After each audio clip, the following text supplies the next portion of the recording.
now, live at 8. ආයිබෝවන් වෙලාව රාත්‍රී 8යි සුපුරුදු පරිදි එක්වන් අදත් ඇත්ත දැනගන්න. ලංකාවේ අංක 1 සමබර තොරතුරු ප්‍රකාශය ලයිව් එට් 8 සමගින්. සුපුරුදු පරිදි ප්‍රවෘත්ති මැදිරියේ සිට ඔබ හමු වන මම නදීක කරුණානායක. මම ජවිකා ගුණසේකර. මුල්ම අවධානය දවසේ ප්‍රධාන පුවත් සිරස්තල. තෙල් නැව තවමත් ගිනි ගනි. ඉන්න පාලනය කිරීමේ ගුවන් නාවක මෙහෙයුමට ඉන්දියාවෙනුත් සහාය.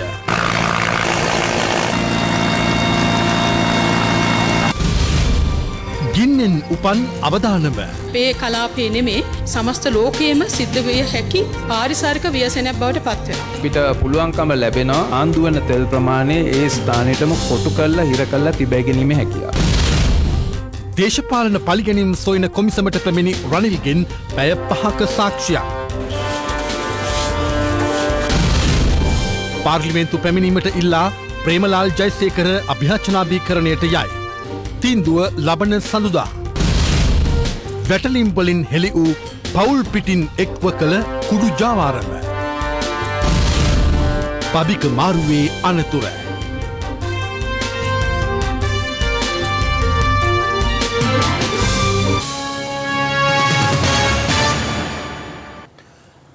ශ්‍රී ලංකාවට නැගෙනහිර දෙසින් වන මුහුදේ ගිනි ගැනීමට ලක්ව තිබෙන ඉන්ධන ප්‍රවාහන නෞකාවේ ගින්න මෙවන විට තරමක් දුරට පාලනය කිරීමට හැකි වී ඇති බව ශ්‍රී ලංකා නෞක හමුදාව පවසනවා.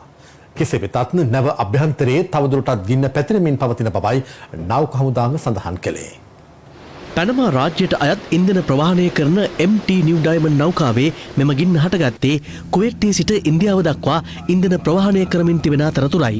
ඒ වන විට නෞකාවේ බොර තෙල් ටොන් 270,000ක් පමණ ගබඩා කර තිබූ අතර නැව යාත්‍රා කිරීම සඳහා ඩීසල් ටොන් 1,700ක් පමණ ගබඩා කර තිබුණා. ඊයේ උදෑසන එම නෞකාවේ එන්ජින් කාමරේ බොයිලරයක ඇති වූ පිපිරීමකින් මෙම ගින්න හටගන්නා විට නෞකාව අම්පාර සංගමන් කන්ද තුඩුවේ සිට නාවික සැතපුම් 38ක් දුරින් ස්ථානගතව තිබූ බව නාවික හමුදාව සඳහන් කළා. ගින්න මැඩ පැවැත්වීම සඳහා නාවික හමුදාව සහ ගුවන් හමුදාව එක්ව ඊයේ සිටම මෙහෙයුම් දියත් කළා.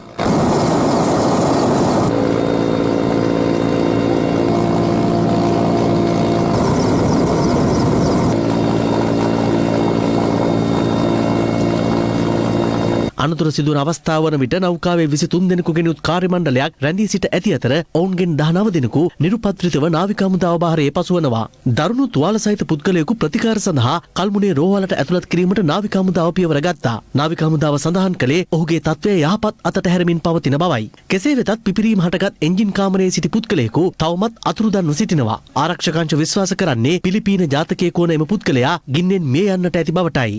එන්ජින් කාමරයේ බොයිලරුවේ තමයි මේ පිපිරීම සිද්ධ වෙලා තියෙන්නේ. ඒ පිපිරීමත් සමගම ඒ පුද්ගලයා ඒ ස්ථානෙම ඒ අනතුරට ලක් වෙලා තියෙනවා. ඔහුව එළියට ගන්න හැකියාවක් තිබිලා නැහැ. එතකොට ඒ අනුව ඔහු ගැන ජීවතුන් අතර මේ බලාපොරොත්තුවක් තියාගන්න අමාරුයි.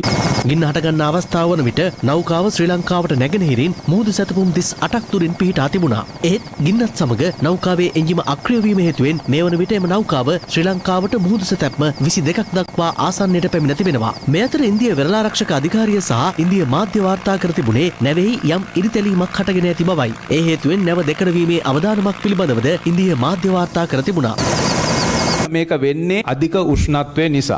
ඕනම වෙල්ඩින් කරපු තහඩුවක් ඒව එකක් ඒක ඇඹරෙන්න පුළුවන් ඒව කැපෙන්න පුළුවන්. ඒකෙන් අදහස් කරන්නේ මේ නෞකාව දෙකට කැඩෙනවා කියන එක. මේ නෞකාවේ වතුර මට්ටමේ යට ඉඳලා තියෙනවා අඩි 60ක්. එතකොට මේ නෞකාවේ ශක්තිය රැඳිලා තියෙන්නේ එතන. එතකොට මේ මීටර් 20ක ගැඹුර වටපිටාව සිසිල් වෙච්ච මුහුදු වතුරෙන් බොහොම සුරක්ෂිත වෙලා තියෙන තැන. ඒක නිසා මේ නෞකාව දෙකඩ වීමේ හෝ නෞකාව කෑලි කෑලට කැඩීමේ කිසිම අනතුරක් නැහැ.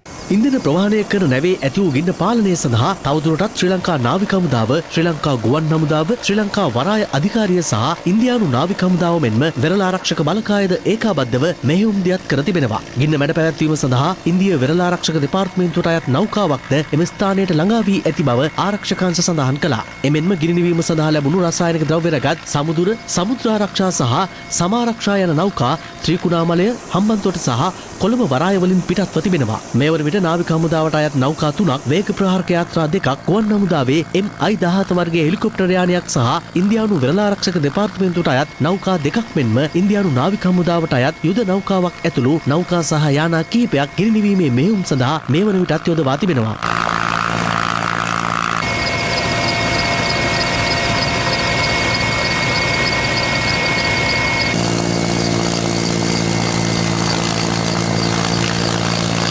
අපේ රටට බලපාන ආකාරයට නැව ගිනි ගන්න එක පාලනය කිරීමට කළ යුතු සියලුම ප්‍රයත්නයන් අපි දරනවා. අසල්වැසි ඉන්දියාව අපිට උදව් කරනවා. වෙනත් රටවල් උදව් කරන්න මේ වෙනකොටත් අපිට සම්බන්ධ වෙලා තිබෙනවා අවශ්‍යතාවය අනුව. ඊට අමතරව මේ නෞකාව මේ පැත්තට ලංකාව පැත්තට පැමිණීම වළක්වීම සඳහා ගත යුතු ක්‍රියාමාර්ගත් අපි රැගෙන තිබෙනවා. ඊට අමතරව යම්කිසි ආකාරයෙන් මෙහි තිබෙන තෙල් එළියට එන්නවොත් ඒ සඳහා ගත යුතු ක්‍රියාමාර්ග ගැනීමටත් සියලුම පියවරවල් අපි අරන් තිබෙනවා. මේ අතර ගිනිගෙන දැවෙන නෞකාවෙන් ඉන්ධන කන්දුවීමේ අවදානමක් නොමැති බව නාවික හමුදා මෙහෙයුම් අධ්‍යක්ෂ ජෙනරාල් රියර් ඇඩ්මිරාල් YM ජයරත්න මහතා පවසනවා. ඔහු අවධාරණය කර සිටියේ කිසියම් හෝ අවදානමක් පැවතියහොත් එය පාලනය කිරීම සඳහා මෙවන විටත් ජාත්‍යන්තරයේ සහායද ලබාගෙන ඇති බවයි.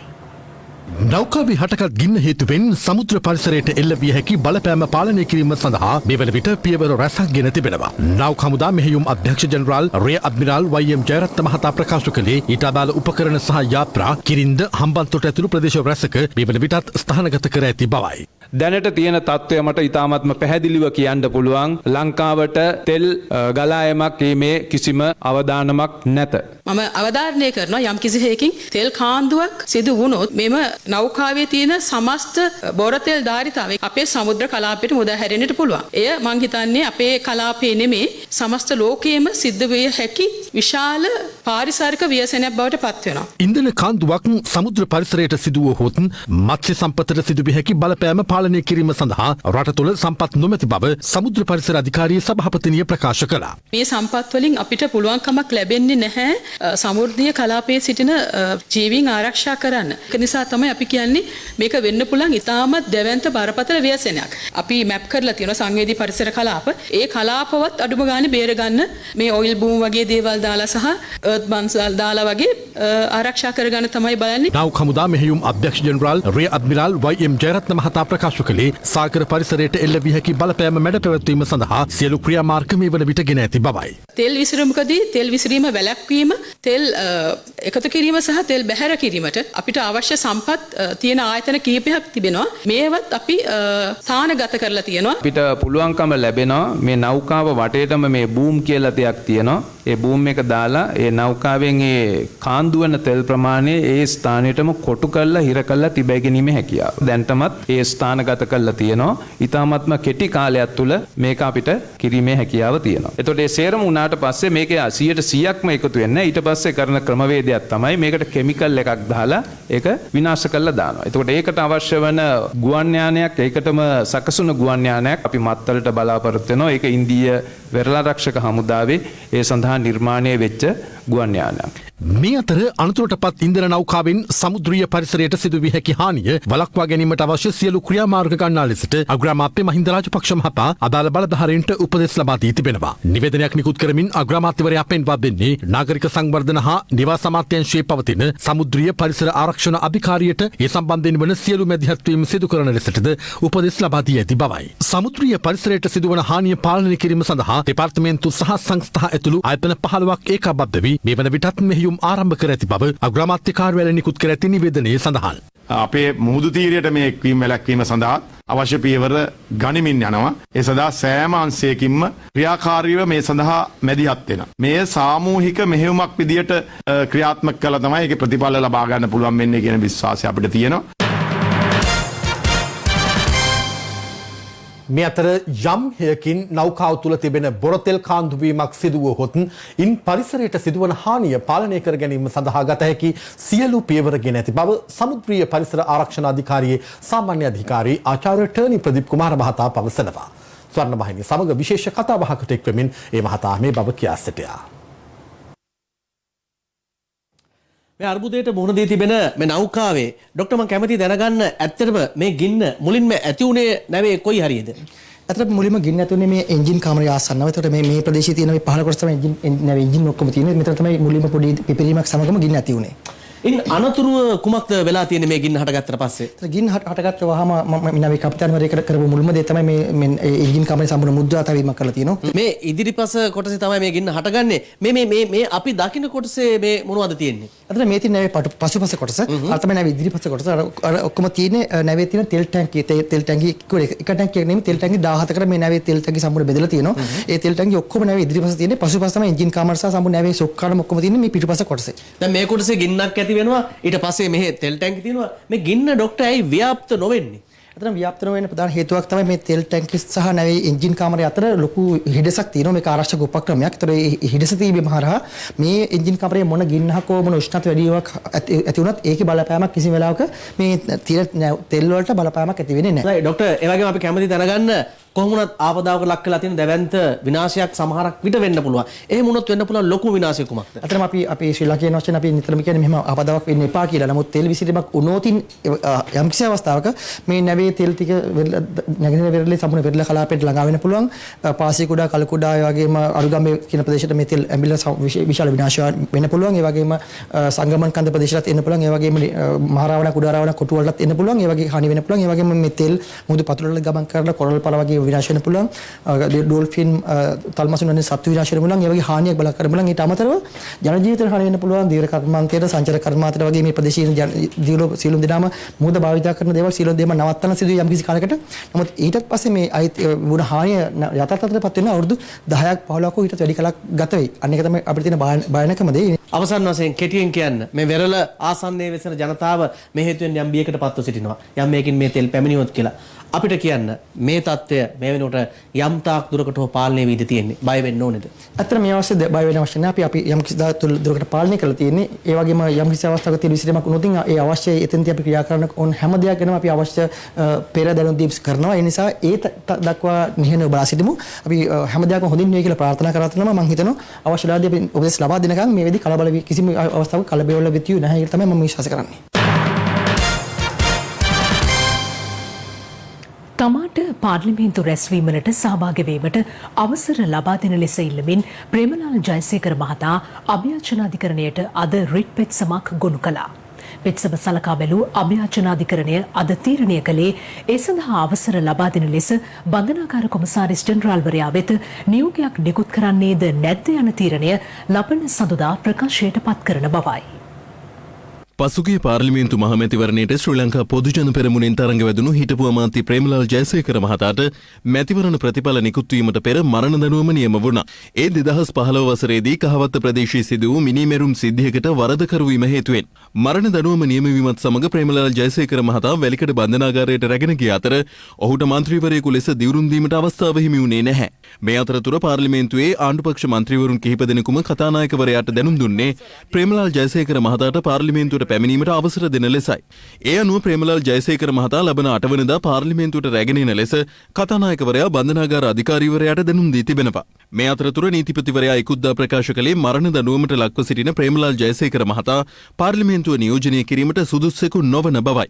ප්‍රේමලාල් ජයසේකර මහතා තමන්ට පාර්ලිමේන්තුවට පැමිණීමට අවස්ථාව උදා කරන ලෙස ඉල්ලා අභියාචනාධිකරණයට අද රිට් පෙත්සමක් ඉදිරිපත් කළේ මෙවැනි පසුබිමක් තුලයි. එහි වග උත්තරකරුවන් ලෙස බන්ධනාගාර කොමසාරිස් ජෙනරාල් තුෂාර උපුල්දෙනිය, වැලිකඩ බන්ධනාගාර අධිකාරීවරයා සහ පාර්ලිමේන්තු මහලේකම්වරයා නම් කර තිබෙනවා. පෙත්සම්කරු සිය පෙත්සමෙන් කියා සිටියේ මිනීමෙරීමේ චෝදනාවකට වරදකරු කෙරුණු තමන්ට රත්නපුර මහාධිකරණය මගින් මරණීය දණ්ඩනය නියම කළ බවත් එම දනුවමට එරෙහිව තමා අභියාචනාධිකරණය වෙත අභියාචනයක්ද ඉදිරිපත් කර ඇති බවයි. එසේ තිබියදී ඉකුත් මහමැතිවරණයෙන් පාර්ලිමේන්තුවට තේරීපත් වූ තමන්ව පාර්ලිමේන්තු රැස්වීම සඳහා රැගෙන යාම බන්ධනාගාර නිලධාරීන් විසින් ප්‍රතික්ෂේප කරමින් සිටින බවයි පෙත්සම්කාර ප්‍රේමලාල් ජයසේකර මහතා සිය පෙත්සමෙන් පෙන්වා දෙන්නේ. එම පෙත්සම අද අභියාචනාධිකරණ සභාපති AHMD නවාස් සහ සෝබිත රාජකරුණා යන මහත්වරුන්ගෙන් සමන්විත අභියාචනාධිකරණ විනිසුරු මණ්ඩලය ඉදිරියේ සලකා බැලුණා. ප්‍රේමලාල් ජයසේකර මහතා වෙනුවෙන් පෙනී සිටි ජනාධිපති නීතිඥ රොමේෂ් ද සිල්වා මහතා කරුණු ඉදිරිපත් කරමින් පැවසුවේ ආණ්ඩුක්‍රම ව්‍යවස්ථාවේ 89 ඈ වගන්තියට ප්‍රකාරව මරණීය දණ්ඩනය නියම වී සිටීම, පාර්ලිමේන්තුවේ අසුන් ගැනීම හෝ ඡන්දය ප්‍රකාශ කිරීමට නුසුදුසුකමක් ලෙස දක්වා නොමැති බවයි. මරණීය දණ්ඩනය හිමි වූ විත්තිකරුවෙකු එම දඬුවමට එරෙහිව අභ්‍යාචනයක් ඉදිරිපත් කළ විගස එම දඬුවම ක්‍රියාත්මක වීම නවතින බවද ජනාධිපති නීතිඥවරයා පෙන්වා දුන්නා. එම දඬුවමට එරෙහිව අභ්‍යාචනයක් ඉදිරිපත් කර තිබෙන අවස්ථාවක යම් විත්තිකරුවෙකු සම්බන්ධයෙන් ආණ්ඩුක්‍රම ව්‍යවස්ථාව මගින් සහතික කර තිබෙන නිර්දෝෂී භාවයේ පූර්ව නිගමනය නැමැති නීතිමය තත්ත්වය ක්‍රියාත්මක වන බව පෙන්වා දුන් ජනාධිපති නීතිඥවරයා එවැනි පුද්ගලයෙකුට පාර්ලිමේන්තුවේ රැස්වීම සඳහා සහභාගී වීමට නීතිමය වශයෙන් බාධාවක් නොමැති බව පෙන්වා දුන්නා. එහිදී අදාළ පෙත්සමේ වග උත්තරකරුවන් ලෙස නම් කර ලැබ සිටින බන්ධනාගාර කොමසාරිස් සහ වැලිකඩ බන්ධනාගාර අධිකාරීවරයා වෙනුවෙන් පෙනී සිටි නියෝජ්‍ය සොලිසිටර් ජෙනරාල් නෙරින් පුල්ලේ මහතා අධිකරණයේ හමුවේ කරුණු දක්වමින් පැවසුවේ ව්‍යවස්ථාවේ 89 ඈ වගන්තිය මගින් මරණීය දණ්ඩනය ලැබූ පුද්ගලයෙකු පාර්ලිමේන්තුවේ අසුන් ගැනීම හා එහි ඡන්දය ප්‍රකාශ කිරීමට සුදුසුකම් නොලබන බව පැහැදිලිවම සඳහන් කර ඇති බව පෙන්වා දුන්නා. යම් පුද්ගලයෙකු තමන්ට නියම වී තිබෙන මරණීය දණ්ඩනයට එරෙහිව අභ්‍යාචනයක් ඉදිරිපත් කළහොත් සිදුවන්නේ එම මරණීය දණ්ඩනය ක්‍රියාත්මක වීම නැවතීම පමණක් යැයි පෙන්වා දුන් නියෝජ්‍ය සොලිසිටර් ජෙනරාල්වරයා ඒ තුළින් ඔහු වරදකරු කරමින් අධිකරණය විසින් දුන් තීන්දුව අත්හිටුවීමක් සිදු නොවන බවද පැවසුවා. මෙහිදී අභ්‍යාචනාධිකරණයේ සභාපති විනිසුරු නවාස් මහතා ප්‍රශ්නයක් මතු කරමින් බන්ධනාගාර ගතව සිටින පිල්ලයන් නැමැත්තා ඉකුත්දා පාර්ලිමේන්තු රැස්වීම් වලට සහභාගී වී අයුරු තමා ජනමාධ්‍ය ඔස්සේ දුටු බවත් එය එලෙස සිදු වූයේ කෙසේදැයි නියෝජ්‍ය සොලිසිටර් ජෙනරාල්වරයාගෙන් ප්‍රශ්න කර සිටියා. ඊට පිළිතුරු දෙමින් නියෝජ්‍ය සොලිසිටර් ජෙනරාල් නෙරින් පුල්ලේ මහතා සඳහන් කර සිටියේ පිල්ලයන් යනු අධිකරණය මගින් වරදකරු කරනු ලැබූ පුද්ගලයෙකු නොවන බවයි. සියලු පාර්ශව විසින් ඉදිරිපත් කළ කරුණු සලකා බැලූ අභ්‍යාචනාධිකරණ විනිසුරු මඩුල්ල මෙම පෙත්සම විභාගයට ගැනීම සඳහා අවසර දෙන්නේද නැද්ද යන්න තීරණය ලබන සඳුදා ප්‍රකාශයට පත් කරන බව සඳහන් කළා. එමෙන්ම ප්‍රේමලාල් ජයසේකර මහතාට පාර්ලිමේන්තු රැස්වීම් වලට සහභාගී වීම සඳහා අවසර ලබා දෙන ලෙස බන්ධනාගාර කොමසාරිස් ජෙනරාල්වරයා වෙත අතුරු නියෝගයක් නිකුත් කරන්නේද නැද්ද යන්න තීන්දුවද ලබන සඳුදා ප්‍රකාශයට පත් කරන බව අභ්‍යාචනාධිකරණ විනිසුරු මඩුල්ල පැවසුවා. මද්‍රව්‍ය ජාවාරම් චෝදනාවට බන්ධනාගාරගතව සිටින ටයිල් චමින්ද නැමැත්තා සිය ජාවාරම් සඳහා යොදාගත් බව කියන වාහන කිහිපයක් අද රජයේ රස පරීක්ෂක දෙපාර්තමේන්තු නිලධාරීන් පරීක්ෂාවට ලක් කළා. මේ අතර විවිධ ප්‍රදේශවල සිදු කෙරුණු මද්‍රව්‍ය ජාවාරම් කිහිපයක් හෙළි කර ගැනීමට අදත් පොලිසිය සමත් වූ අතර පානදුර ප්‍රදේශයේදී හෙරොයින් සමග සහෝදරියන් දෙදෙනෙකුද අත්අඩංගුවට පත් වුණා. පානදුර දකුණ පොලිසිය පානදුර නිව්ඩාන ප්‍රදේශයේ පිහිටි නිවසක් පරීක්ෂා කිරීමේදී හෙරොයින් ග්‍රෑම් 15කට ආසන්න ප්‍රමාණයක් සමග සහෝදරියන් දෙදෙනෙක් අත්අඩංගුවට ගෙන තිබෙනවා.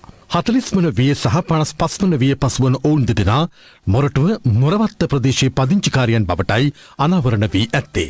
ඔවුන් සන්තකේ තිබී ජංගම දුරකථන 4ක් සහ බැංකු පොතක් සොයා ගැනීමට පොලිසිය කටයුතු කළ අතර ඒ හරහා විශාල මුදලක් හුවමාරු වී ඇති බවට අනාවරණය වී තිබෙනවා.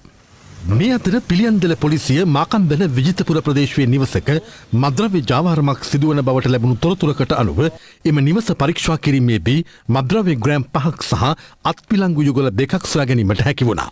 ඒ අනුව නිවසේ පදිංචිව සිටි 35 වන වියේ පසු උපුද්ගලයෙකු සහ 27 වන වියේ පසු වන ඔහුගේ සහෝදරයා අත්අඩංගුවට ගැනීමට කටයුතු කළා. මේ අතර මාතලේ කළුදෑවල ප්‍රදේශයේ නිවසක හෙරොයින් ජාවාරමය නිරත වූ මව පියා සහ දියණිය අත්අඩංගුවට ගැනීමට පොලිසිය සමත් වුණා. ඔවුන් කොළඹ සිට මාතලේ ප්‍රදේශයට මද්‍රව්‍ය ගෙන විත් නිවසේ සිට ඒවා බෙදා හැර ඇති බවටයි හෙළි වී තිබෙන්නේ. සංවිධානාත්මක අපරාධ නිවාරණ කොට්ටාසේ නිලධාරීන් ඊයේ රාත්‍රී වැලිකඩ නාවල ප්‍රදේශයේදී ත්‍රියෝද රපයකින් රුපියල් ලක්ෂ 5කට ආසන්න වටිනාකමකින් යුත් හෙරොයින් රැගෙන යමින් සිටි පුද්ගලයෙකු අත්අඩංගුවට ගෙන තිබෙනවා. අදාළ සැකකරු දැනට කොළඹ රිමාන්ඩ් බන්ධනාගාරයේ පසුවන මහරගම සමන්ත නැමැත්තාගේ මද්‍රව්‍ය එලෙස අලෙවි කරන බවට විමර්ශනවලදී හෙළි වුණා. මීගමුව පොලිස් නිලධාරීන් කණ්ඩායමක් ඊයේ සිදු කළ මෙහෙයුමකදී හෙරොයින් ග්‍රෑම් 12කට ආසන්න ප්‍රමාණයක් සහ කේරළ ගංජා කිලෝග්‍රෑම් 42ක් සමග සැකකරුවන් 5 දෙනෙක් අත්අඩංගුවට ගෙන තිබෙනවා. ඔවුන් මද්‍රව්‍ය ප්‍රවාහනයට යොදාගත් කැබ් රථයේ සූක්ෂම ලෙස සකසා තිබූ ආකාරය මෙහිදී පරීක්ෂාවට ලක් කෙරුණා. එමෙන්ම ඔවුන් මද්‍රව්‍ය ජාවාරමෙන් උපයාගත් බව කියන රුපියල් ලක්ෂ 10ක පමණ මුදලක්ද පොලිසිය විසින් සොයාගත්තා.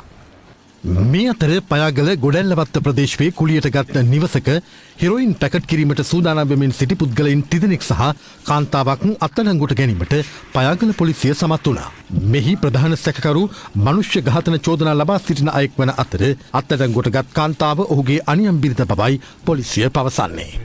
මද්‍රව්‍ය ජාවාරම් චෝදනාවට බන්ධනාකාරගතව සිටින ටයිල් චමින්ද නැමැත්තාගේ මද්‍රව්‍ය ප්‍රවාහනයට යොදාගත් බව කියන වාහන කිහිපයක් රජයේ රස පරීක්ෂක දෙපාර්තමේන්තුව නිලධාරීන්ගේ පරීක්ෂාවට ලක් කෙරුණා. සැකකරු අත්අඩංගුවට ගැනීමෙන් පසු හෙළි වුණු තොරතුරු මත මිනුවන්ගොඩ පොලිසිය විසින් මෙම වාහන සිය බහරයට ගෙන තිබුණා. මේ අතර නීති විරෝධීව මෙරටට දුම්වැටි සහ ඒ ආශ්‍රිත නිෂ්පාදන ආනයනය කර ජාත්‍යන්තරව බෙදහැරීමේ ජාවාරමක් නීතිය රැහැනට හසු කර ගැනීමට ශ්‍රී ලංකා රේගුව සමත් වී තිබෙනවා. ඒ අනුව රාජසන්තක කළ රුපියල් කෝටි 13කට අධික වටිනාකමකින් යුත් දුම්වැටි සහ එම මත්ද්‍රව්‍ය ආශ්‍රිත නිෂ්පාදන අද විනාශ කළා. ලංකාව මධ්‍යස්ථානයක් කරගෙන ප්‍රතිඅපනයනය වෙනත් රටකට කිරීම බලාපොරොත්තු වෙන තමයි මේ සිගරට් ලංකාවට ආනයනය කළ තියෙන්නේ මිලියන 23ක් සිගරට් කූරු මේ කන්ට්‍රේ අඩංගු වෙලා තියෙනවා.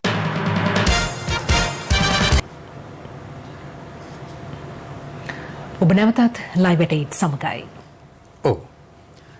ශ්‍රී ලංකා මුස්ලිම් කොංග්‍රසයේ නායක හිටපු අමාත්‍ය රවුෆ් හකීම් මහතා පාස්කු ප්‍රහාරය පිළිබඳ සොයා බලන ජනාධිපති පරීක්ෂණ කොමිෂන් සභාවේ පොලිස් ඒකකයට අද කැඳවා තිබුණා. ඒ පාස්කු ප්‍රහාරය සම්බන්ධයෙන් සිදු කරන විමර්ශනවලට අදාළව ප්‍රකාශයක් ලබා ගැනීම සඳහායි. හිටපු අමාත්‍ය රවුෆ් හකීම් මහතා අද උදෑසන 9ට පමණ පාස්කු ප්‍රහාරය පිළිබඳ සොයා බැලෙන ජනාධිපති පරීක්ෂණ කොමිසමේ පොලිස් ඒකකයේ වෙත පැමිණියා. එහිදී පැය 6කට ආසන්න කාලයක් ඔහුගෙන් ප්‍රකාශ සටහන් කරගෙන තිබෙනවා. මම පිළිබඳව විවිධ අභූත චෝදනා කරලා තිබුණා. ඒ කාරණාවට අදාළව මගේ නිදහස මම කරුණාපත් කළා සාක්ෂි සහිතව. අභූත චෝදනා කිව්වේ අර සහරාන්ගේ මල්ලි ඔව් හැම දෙයක්ම ජෙනරල් හොස්පිටල් එකේ බලන්න ගියපු මහා බොරුවක් ඒක. ඒක මම ඔප්පු කළා. ඒ වගේ තවම චෝදනාවක් තමයි සහරාන් සමග සාකච්ඡාවල යෙදුණා කියන එක. ඒකත් ඒ වෙලේ සිදුවුණු සිද්ධියක්. අර 2015 කාතාංගුඩි ගේ වෙලේ මං හමු වෙච්ච විශාල කණ්ඩායමක් අතරේ මේ හාදයක් හිටියා කියන එක මං කොහොමද දන්නේ? කිසි විටක කිසිම රහසිගත සාකච්ඡාවක් මේ අයත් එක්ක මම කරලත් නැහැ. සහරාන්ගේ ප්‍රහාරය සම්බන්ධව මොකක්ද?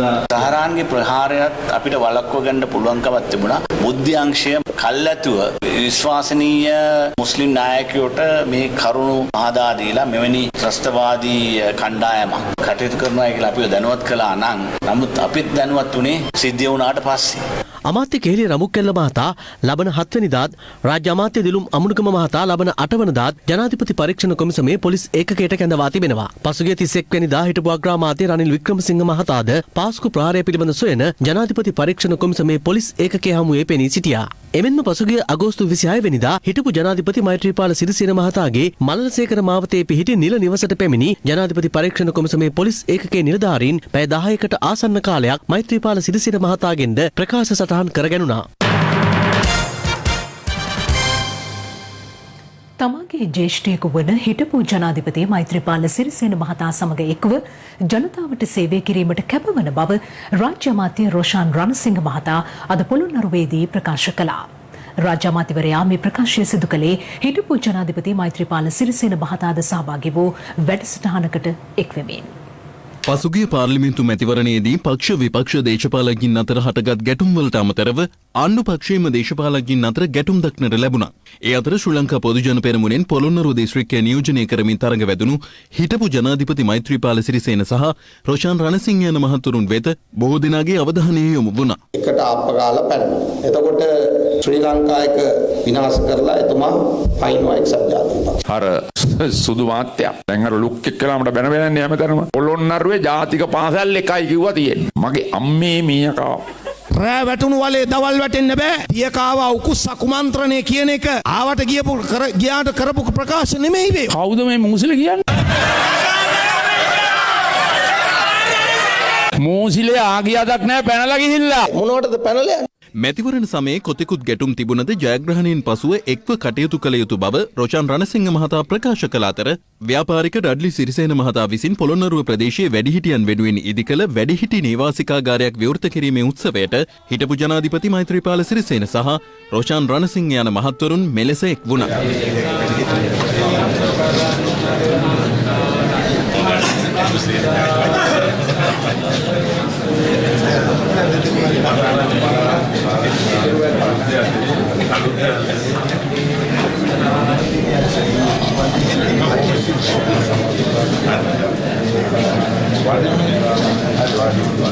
මම ඉතාම කාරුණිකව ඉල්ලා සිටිනවා. මම එදා පටන් කරපු සෑම උත්සාහයක් තමයි සමගියෙන් වැඩ කටයුතු කිරීම, විරසකණු වී වැඩ කටයුතු කිරීම, ජීවිතයේ අභියෝග ජය ගැනීමට ඉතාමත්ම පහසුම ක්‍රමය සාකච්ඡාවෙන් සම්මන්ත්‍රණයෙන් කියන එක. අපි එක ගමනක් රට වෙනුවෙන් යන්න සූදානම් වෙලා තියෙන මොහොතක පාර්ලිමේන්තුවේදී හිටපු ජනාධිපතිතුමා මෛත්‍රීපාල සිරිසේන මැතිතුමා මම හම්බෙලා එතුමා අපි ගරු කරනවා, එතුමා ජේෂ්ඨයෙක් විදියට මම ගිහිල්ලා කතා කරලා සර්ට සුබ පැතුවා. අපි මෙතනින් එහාට මේ එකතු වෙලා මේ පොළොන්නරුව හදන වැඩ පිළිවෙලට මේ අද හදපු මේ වැඩිහිටි නිවාසය උ ශක්තියක් වෙනවයි කියන එකත් විශේෂයෙන් අපි මේ වෙලාවේදී සිහිපත් කරනවා. 19 සහ 20 වෙනි ආණ්ඩු ක්‍රම ව්‍යවස්ථා සංශෝධන පිළිබඳව පක්ෂ විපක්ෂ දේශපාලනඥයින් පළ කළ අදහස් දකිමු දැන්. 19 වෙනි සංශෝධනයෙන් වෙච්ච අවුල මේ රටේ ජනතාව දැක්කා. රටේ ජනාධිපති කලිසම ඇඳගෙන ඉන්නවා, අගමැති කමිස ඇඳගෙන ඉන්නවා. බියවුල දැකපු හින්දා තමයි මේ රටේ ජනතාව ඒ බියවුලෙන් මේ රට බේරා ගැනීම සඳහා ප්‍රබල ජනවරමක් දුන්නේ. ඡන්දෙ දීලා ජනාධිපතිපත් කරලා ඒ ජනාධිපති තීරණ ගන්න ඕනේ එක එක විකාර කොමිසම් වලින් අහලා නම් එහෙනම් ඉතින් කොමිසම් වලටම ඡන්දෙ දෙන්න ඕනේ. ජනාධිපතිවරණ විශාල සාකච්ඡාවක් ගෙනිච්චා. නේද? අයියමල්ලිගේ සුසංයෝගයට ගැලපෙන්නේ 19ට ගැලපෙන සුසංයෝගයේ අයියමල්ලි කියලා. එක ගෙදරක එක කාමරයක ටීවී එකක් තියෙනවා. ඒ ටීවී එක ගිහලා අනිත් කාමරේ හයි කරනවා. ඒතර කියන්න පුළුවන් ඒ කාමරේ හිටපු කෙනා නම් විරල ගණයේ නායකයෙක් නේ තමන්ගේ ටීවී එක පරිත්‍යාග කරලා හයි කරන් තියෙන අල්ලපු කාමරේ. අපේ වැඩ පිළිවෙල වලට බාධාවක් වෙච්ච අපි වේදිකාවේ කියපු 19 වෙනි සංශෝධනය ඉවත් කිරීම මේ වෙනකොට ක්‍රියාත්මක වෙමින් පවතිනවා. ඒ සම්බන්ධව නීතිපතිවරයා සහතිකයක් ලබා දීලා තියෙනවා අපිට. ගිය කැබිනට් මණ්ඩලයේ අනුමැතිය ලබා දුන්නා. එවැනි රටට වැඩදායි සහ රටට යම්කිසි බාධාවන් තිබ්බ සියල්ල ඉවත් කරමින් අපි කටයුතු කරන්න සූදානම් වෙනවා. අපි 19 වෙනි ආණ්ඩුක්‍රම ව්‍යවස්ථා සංශෝධනයත් එක්ක ගත්තාම අගමැතිවරයාත් සම්මම් කාරණා සඳහා ජනාධිපතිවරයාත් ඕන වෙලාවක සාක්ෂි කැඳවන්නගෙන ඒක තමයි ප්‍රජාතන්ත්‍රවාදය. ඒක තමයි හොඳ. අපි රාජ්‍ය තන්ත්‍රයට හඳුන්වලා දුන්නේ ස්වාධීනත්වය. ස්වාධීනත්වය විනාශ වෙනවා. විශේෂ සංශෝධනයෙන් දරුණුවට විනාශ වෙනවා. ඉතින් මේක හොඳයි කියලාද කියන්නේ? පහුගිය අවුරුදු 4මාර තුල අපි දැක්කා ජනාධිපති සහ අගමැති අතර තිබූ නිරන්තර බලය පිළිබඳව තිබුණා වූ විධායක බලය සහ ව්‍යවස්ථාදායක පිළිබඳව තිබුණු පරස්පරය. ඒ නිසා ප්‍රධාන පරමාර්ථයක් තමයි මේ විකෘති භාවය ව්‍යවස්ථාවට සිදුවී තිබෙන ඉවත් කිරීම. 20 වෙනි සංශෝධනය කැබිනට් මණ්ඩලයට ඉදිරිපත් කරනකොට සටහනක් දාලා තියෙනවා මේ යෝජනා අනුමත කිරීමට පමණයි සාකච්ඡා කිරීමට නොවේ කියලා. ඉතින් ඒකෙන්ම පේනවා කැබිනට් මණ්ඩලයේ ආණ්ඩුවේ ගමන් මාර්ගය. මේ 20 වෙනි සංශෝධනයේ වෙනස්කම් රාශියක් තියෙනවා. අපේ රටට බලපාන ඒකාධිපති ගමනක ආරම්භයක් ඇටියට අපිට හඳුන්වන්න පුළුවන්. පුද්ගලයෙක් ඉලක්ක කරගෙන ආණ්ඩුක්‍රම ව්‍යවස්ථා වෙනස්කම් කළේ පසුගිය රජය විසින්. රාජපක්ෂවරු ඉලක්ක කරගෙන සකස් කරපු ආණ්ඩුක්‍රම ව්‍යවස්ථාවන් 19 සමස්ත ලාංකීය ජනතාවටම පිළිගත හැකි පුළුල් කතිකාවත් තුලින් ඇතිවන ව්‍යවස්ථාවක් ඉදිරි කාලයේදී පිළියෙල වෙනවා. 19 වෙනි ව්‍යවස්ථාවේ තියෙනවා රජයේ 150කට වඩා ප්‍රතිශතයක් තියෙන ආයතන විගණනය කරන්න විගණකාධිපතිතුමාට බලය තියෙනවා කියලා. දැන් 20 වෙනි සංශෝධනයේ මොකද කරන්නේ? ඒක සම්පූර්ණයෙන්ම අහෝසි කරනවා. මොකද්ද මේ කරන්නේ? ඒක කොහොමද ජනතා හිතයිසි වෙන්නේ? ඒක කොහොමද ප්‍රජාතන්ත්‍රවාදී වෙන්නේ? එතකොට අල්ලස්සා දූෂණ විමර්ශන කොමිෂන් සභාව අහෝසි කරලා තියෙනවා. ජාතික ප්‍රසම්පාදන කොමිෂන් සභාවත් අහෝසි කරලා තියෙනවා. 19 වෙනි සංශෝධනය නිසා තමයි මේ රටේ පාස්කු ප්‍රහාරය සිද්ධ වුණේ. 19 වෙනි සංශෝධනය මුල් කරගෙන තමයි දීර්ඝ කාලයක් මැතිවරණ කල් දාලා අදටත් පළාත් සභා මැතිවරණයවත් පවත්වන්න බැරි තත්වයකට පත් වෙලා තියෙන නිසා 20 වෙනි සංශෝධනය හරහා කෙරෙන්නේ මේ අනවශ්‍ය කොටස් ඉවත් කිරීම. අපි දැක්ක ස්වාධීන පොලිස් කොමිෂන් කියලා කිව්වා. ස්වාධීනව කෙරෙච්ච කිසිම දෙයක් නැහැ. තවත් පුවත් කිහිපයක් කෙටියෙන් දකිමු දැන්. වටින් අටට පාර්ලිමේන්තු මන්ත්‍රී වසන්ත යාපා බණ්ඩාර මහතා අද අස්ගිරි පාර්ශවයේ අනුනායක පූජ්‍ය වෙඩරුවේ ශ්‍රී උපාලි නාහිමියන් බැහැදුටුවා. ඉරිපෙරේදා අපි මාධ්‍යයෙන් දුටුව තවත් ජනපතිතුමා ගත්ත යහපත් ක්‍රියාමාර්ගයක් තුමා ඉල්ලීමක් කරන පුජ්‍යලික උත්සව ආදියට ආරාධනා කිරීමෙන් වළකිනවා නම් ඉතාම හොඳයි කියලා. ඒක ජනාධිපතිතුමා ගත්ත ඒ ක්‍රියාමාර්ගය මේ රටට අත්‍යවශ්‍ය දෙයක්. මොකද මේ ජනාධිපතිතුමා මේ රටේ තියෙන සියලුම උත්සව නියෝජනය කරන්න ගියොත් රටේ නායකයා වශයෙන් එතුමාට මේ රට වෙනුවෙන් වැඩ කරන්න කාලේ නැති. රත්නපුර ඇබිලිපිටිය ප්‍රධාන මාර්ගයේ මාදම්පේ කවුඩුවාව ප්‍රදේශවේදී අද දහවල් ලංගම සහ පෞද්ගලික බස් රථයක් ගැටීමෙන් පෞද්ගලික බස් රථයේ ගමන්ගත් තරුණයෙක් බරපතල තුවාල ලබා රෝහල්ගත කෙරුණා. අනතුරින් තරුණයාගේ එක් අතක් උරහිසින් වෙන්ව තිබෙනවා. මේ අතර මාතර නගරයේ පදිකමාරුවක් මත දී සිදු වූ රිය අනතුරක් CCTV කැමරාවක මෙලෙස සටහන්ව තිබුණා.